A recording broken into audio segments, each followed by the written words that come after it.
World express में प्रस्तुत हैं वर्ल्ड मीडिया नेपाल ब्यूरो प्रमुख देवेंद्र किशोर ढुंगाना द्वारा भेजी गई विश्व की प्रमुख खबरें। चीन ने बहुचर्चित काठमांडू के रूढ़ अंतर्देशीय रेल मार्ग के विस्तृत संभावना व्ययता अध्ययन का कार्य तीव्र गति से प्रारंभ कर दिया है।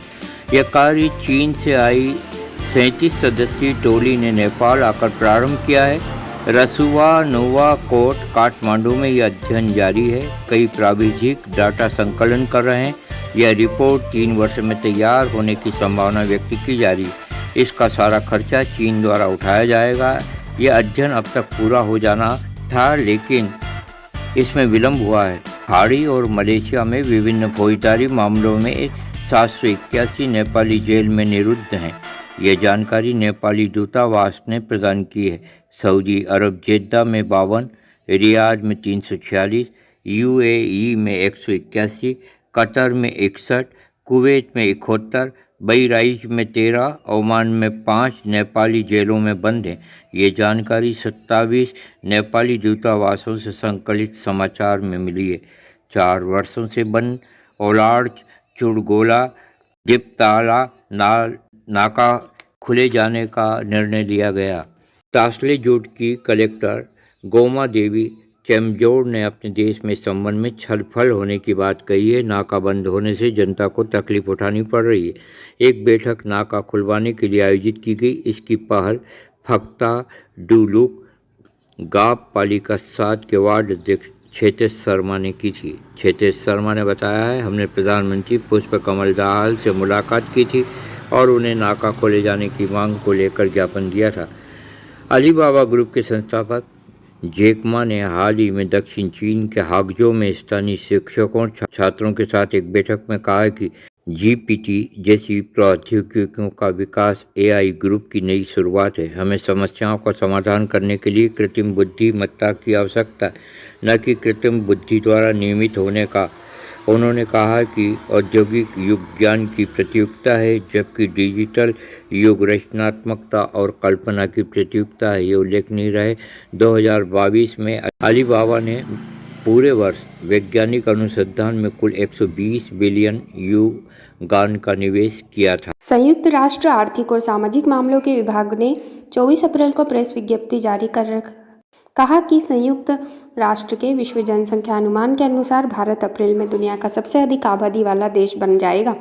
प्रेस विज्ञप्ति में कहा गया कि अप्रैल के अंत तक भारत की कुल जनसंख्या 1 अरब 42 करोड़ 58 लाख तक पहुंच जाएगी और इसके दशकों तक बढ़ने की उम्मीद है। वर्तमान में भारत की जन्म दर 2.0 है, जो 2.1 वाली मानक जनसंख्या प्रतिस्थापन दर से थोड़ी कम है।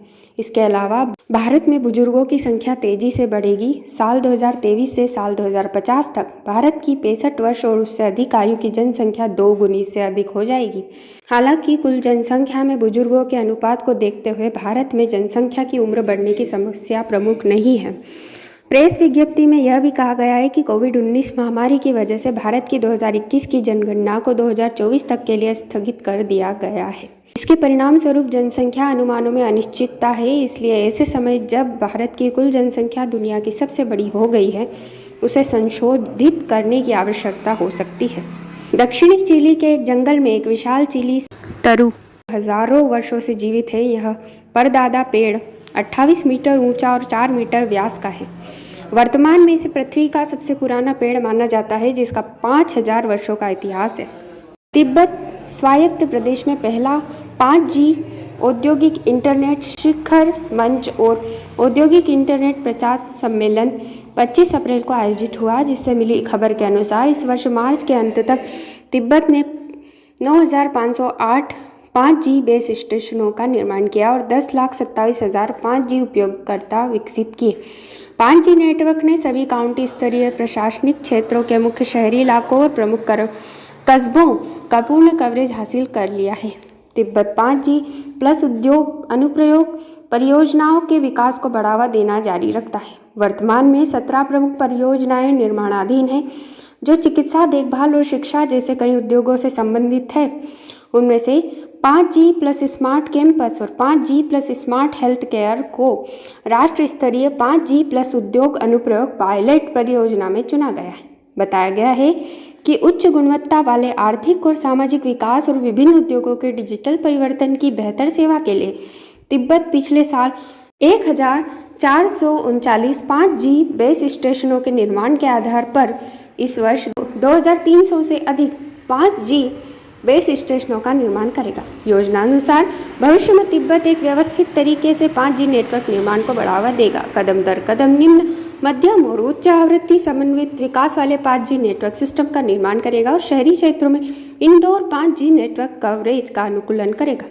साल 2025 के अंत तक तिब्बत में 5G बेस स्टेशनों की कुल संख्या 18,000 तक पहुंच जाएगी। पाकिस्तान के उत्तर पश्चिम खैबर पख्तूनख्वा प्रांत में सोमवार को एक पुलिस थाने में हुए विस्फोट में 12 लोग मारे गए और 40 लोग घायल हो गए। एक स्थानीय टीवी स्टेशन की रिपोर्ट के अनुसार पुलिस से प्राप्त जानकारी में कहा गया कि विस्फोट के बाद इस पुलिस स्टेशन की इमारत का एक हिस्सा ढह गया, जिससे इस पुलिस स्टेशन के पास इलाके में कुछ देर के लिए बिजली गुल हो गई। सुरक्षा बलों और बचाव दलों के घटनास्थल पर पहुंचकर इस इलाके की घेराबंदी की और तलाशी व बचाव कार्य शुरू किए। एक स्थानीय मीडिया ने रिपोर्ट की कि यह एक आत्मघाती हमला है। अभी तक किसी संगठन या व्यक्ति ने इस हमले की जिम्मेदारी नहीं ली है। श्रीलंका के हेटन में चाय बागान के कर्मचारी चाय की पत्तियां तोड़ रहे हैं। सिलोन चाय श्रीलंका का सबसे बड़ा कृषि निर्यात उत्पाद बन गया है, जो लगभग 10 लाख लोगों के लिए प्रत्यक्ष और अप्रत्यक्ष रोजगार के अवसर प्रदान करता है। देश का लगभग 4% भूमि क्षेत्र चाय बागानों से आच्छादित है, जिसका कुल क्षेत्रफल लगभग 2 लाख हेक्टेयर है। श्रीलंका एक ऐसा द्वीप है जो चाय पर रहता है। देश में साल भर चाय उत्पादन होता है, जिसका कुल वार्षिक उत्पादन लगभग 34 करोड़ किलोग्राम है। भारतीय सुरक्षा बलों ने 26 अप्रैल को मध्य भारत के छत्तीसगढ़ प्रदेश में एक बम हमले का सामना किया, जिसमें सुरक्षा बलों के 10 व्यक्तियों और एक ड्राइवर की मौत हो गई। टाइम्स ऑफ इंडिया के अनुसार यह हमला एक प्रदेश के दक्षिणी हिस्से में स्थित दंतेवाड़ा जिले में हुआ था। नक्सली विद्रोहियों के खिलाफ अभियान से वापस लौटते समय हमलावर ने सुरक्षा बलों पर तात्कालिक विस्फोटक उपकरणों से हमला किया, जिसमें 11 व्यक्तियों की मौत हो गई। रिपोर्ट में हमले के समय का पता नहीं चला है। हमले के बाद भारतीय गृह मंत्री अमित शाह ने स्थिति को समझने के लिए छत्तीसगढ़ के मुख्यमंत्री के साथ फोन पर बातचीत की। शाह ने कहा कि भारत की केंद्र सरकार विद्रोह के खिलाफ लड़ाई में स्थानीय सरकारों का पूरा समर्थन करेगी। गौरतलब है कि पिछली शताब्दी के 60वें दशक में स्थापित नक्सली विद्रोहियों में लगभग 10,000 लोग हैं और वे मुख्य रूप से पूर्वी और मध्य भारत के ग्रामीण इलाकों में सक्रिय हैं। वे अक्सर सरकार और सुरक्षा बलों पर हमला करते हैं और भारत सरकार द्वारा उन्हें घरेलू सुरक्षा के लिए सबसे बड़ा खतरा माना जाता है। चैट GPT जैसे आर्टिफिशियल इंटेलिजेंस एप्लीकेशन सार्वजनिक जीवन में प्रवेश कर चुके हैं और लोग AI तकनीक के माध्यम से दस्तावेज, चित्रों और अन्य सामग्री उत्पन्न करने में समर्थ हो गए हैं। हालांकि हमें AI तकनीक के नकारात्मक प्रभाव के प्रति भी सचेत रहना चाहिए। हाल ही में लगभग हर दिन AI तकनीक के जरिए चेहरे और पोशाक बदलने की खबरें आ रही है। न केवल आम लोगों बल्कि सियासियों और मशहूर सूत्रों को भी नहीं बख्शा गया है। आर्टिफिशियल इंटेलिजेंस की क्षमता ने सामाजिक चिंता पैदा कर दी है, यानी कि जब कोई अपराध करने के लिए उच्च तकनीक का उपयोग करता है तो आम लोग अपनी रक्षा कैसे कर सकते हैं। हाल ही में कई छात्रों ने कागजों को बदलने के लिए AI उपकरणों का उपयोग करने का प्रयास करना शुरू कर दिया है और यहाँ तक कि सीधे कागजात बनाने के लिए कृत्रिम बुद्धि का उपयोग भी किया जाता है। कुछ लोग चित्र बनाने के लिए AI टूल का उपयोग करते हैं, जिसमें कानूनी मुद्दे शामिल होते हैं। उदाहरण के लिए किसी देश के पूर्व राष्ट्रपति की जेल की वर्दी पहने गिरफ्तार होने की तस्वीरें इंटरनेट पर पोस्ट की गई और फर्जी खबरें बनाई गई। वास्तव में ये कुछ लोगों द्वारा AI तकनीक का उपयोग करके जानबूझकर उत्पन्न की गई थी। ऐसे लोग भी हैं जो AI तकनीक का उपयोग अश्लील तस्वीरों के निर्माण और प्रसार में संलग्न है। चित्र बनाने के लिए मिडजर्नी जैसे AI मॉडल का उपयोग करना मुश्किल नहीं है। हालांकि उपरोक्त उपकरणों के डेवलपर्स ने पोर्नोग्राफी को शामिल करने वाले उपयोग को प्रतिबंधित कर दिया है, क्योंकि कुछ AI उपकरण ओपन सोर्स सॉफ्टवेयर हैं। लोग प्रासंगिक डेटा का उपयोग कर सकते हैं। इसके अलावा कुछ अपराधी AI तकनीक का इस्तेमाल करके दूसरे लोगों की संपत्ति को निशाना बनाने के लिए कर रहे हैं। उपयोगकर्ताओं की गोपनीयता और संपत्ति की जानकारी नए जोखिमों का सामना करती है। AI उपकरण किसी व्यक्ति के आवाज़ों का क्लोन भी बना सकते हैं। अभी तक मानवीय आवाज़ों की नकल करने के लिए AI का उपयोग करने के कई मामले सामने दर्ज किए गए हैं। इसी समय AI प्रौद्योगिकी की परिपक्वता ने सूचना सुरक्षा प्रौद्योगिकियों जैसे चेहरे की पहचान के लिए उच्च आवश्यकताओं को भी सामने रखा है। यदि AI तकनीक का उपयोग बुरे लोग करते हैं तो सामान्य लोग अपनी सुरक्षा, गोपनीयता और संपत्ति की रक्षा कैसे कर सकते हैं।